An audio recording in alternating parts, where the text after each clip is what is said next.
Here we have this beautiful nail, and I just want you guys to show a different brand so you can have an idea of how different they work. And let's do just the actual overlay.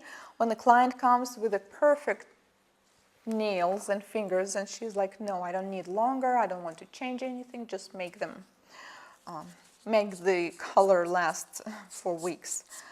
This is usually the solution. Or just sometimes, you know, the nails might, some people have nails, they're like good shape, but they break once they grow longer. So I'm removing the surface shine, and here again we just removed the old product right before the webinar. So for natural overlay, what you need to check, after filing the length, remove all these remaining parts of the nail underneath.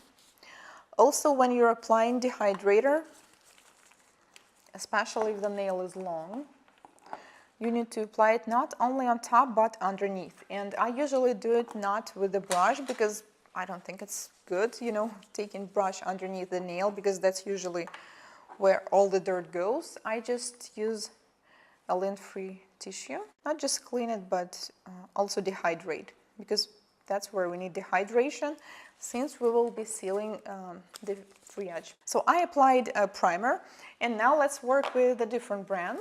Let's try a thinner consistency, magnetic.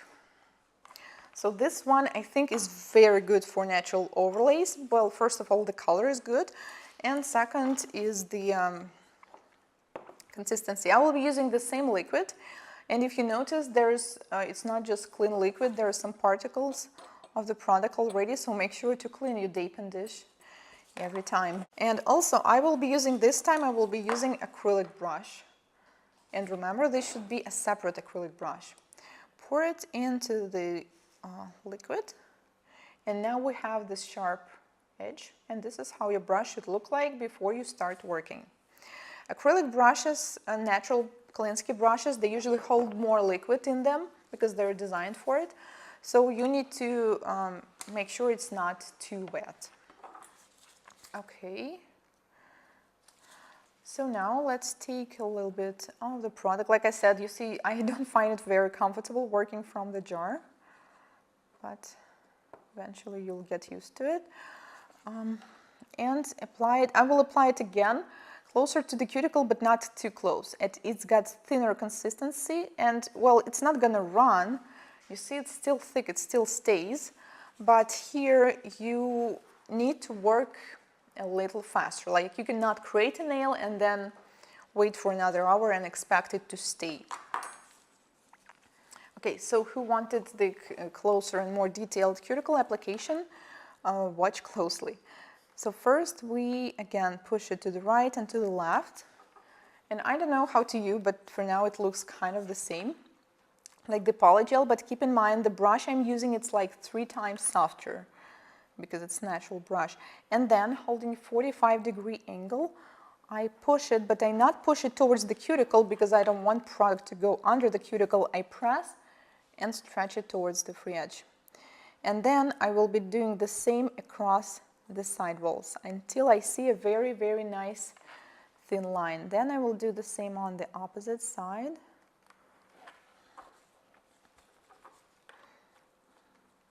And then we can stretch. So now it's obvious I definitely took more product than I should, but that's okay. And now I'm just stretching. So now my brush, it's almost dry, and it's a big mistake at this point to use, you know, too much liquid because we really don't need it. And you see all this extra product, we can just cut it with a spatula and put it back into the jar. But if you were using too much liquid, once you put it back into the jar, the liquid will go there too, so be careful here. Okay, now we'll fix this surface. And then, before curing, as we are all value our time, again, what I recommend to do, take a slightly wet brush again, and last time, right before curing again, I will, you know, smooth out the surface. This is how I call it. So this trick usually works only with with medium consistency polygels. If it's too thick, well, you can do this as well, but it will just not be that easy. And you see all the excess product, it goes right here from the free edge. So we definitely not need that. So what I just removed with the spatula, if I didn't do that, then we would have to file it off with our own hands. And that's definitely a waste of time. So here's how thin it should be. Well, and unfortunately we cannot wait for long since it's slightly moving, but I think you can see from the reflection how the surface is smooth, like it's almost smooth. We only need like a one touch of the buffer here. And also make sure it's not, like the product should not be underneath the nail.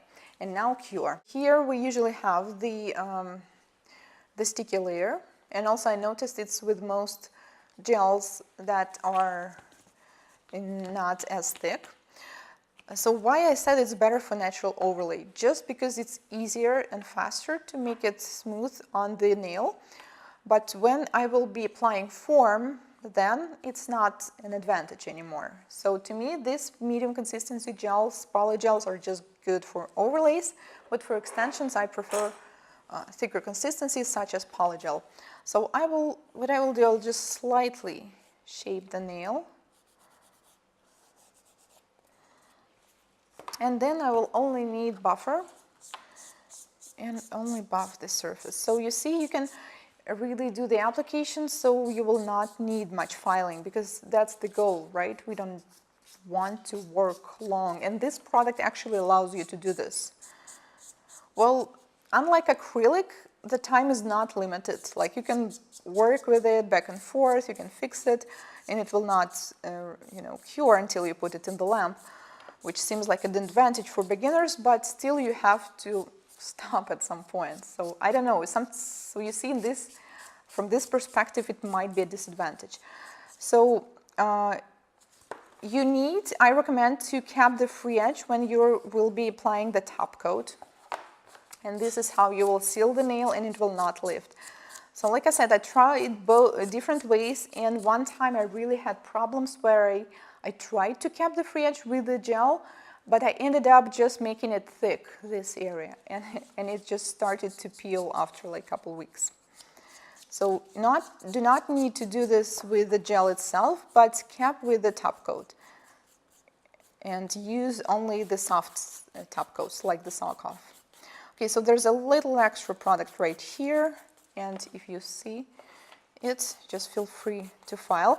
If you accidentally apply too thick right here, it is absolutely possible to fix it with filing. And this is how you will protect yourself from all this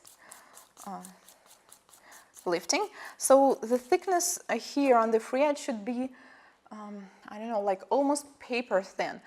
So the natural nail should not be bare here. It should have some product on top, but very, very little.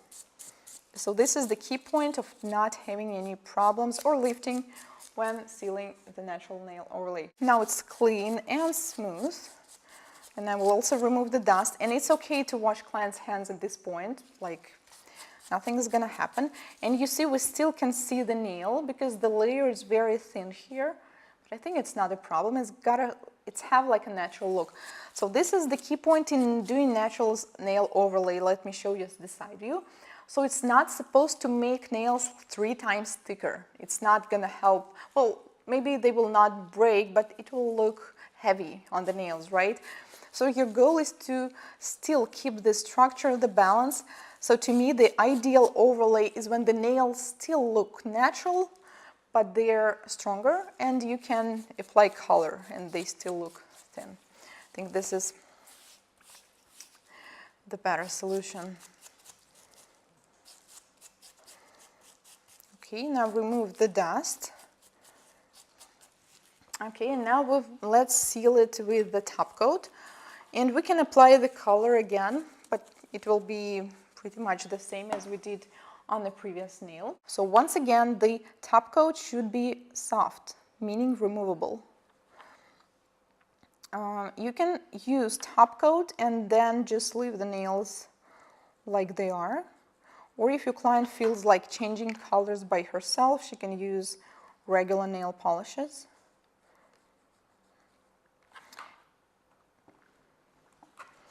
Okay, seems like a little product went near the cuticle, so feel free to clean it before curing. Okay, and there was some dust. These dust particles are really annoying. Well, the reason we have dust now because we didn't wash the hands. Normally, I tell the client to wash hands at this moment so they can, kind of wash them and all this dust will go away. When you're sealing, it is very important. Your brush should almost be clean. And then you simply stretch the product from the surface to the free edge. So you're not supposed to take a huge drop and, paint it like this. Be very careful. It should be very, very thin. So if you apply it too much of the top coat, all your time you wasted on buffing and shaping will be wasted because the surface will not be as good anymore. Okay, now cure. That's the foam from the wet tissues. So I usually use them to clean the nails. I like it better than the oil because, it doesn't the skin look oily. And usually I take the picture at this moment and then we can use the oil. Now let's again take a look from the side view. So you see it has to be extremely thin here, a little thicker on the apex and again thin on the free edge. And it should not have any bumps, any dips on all sides.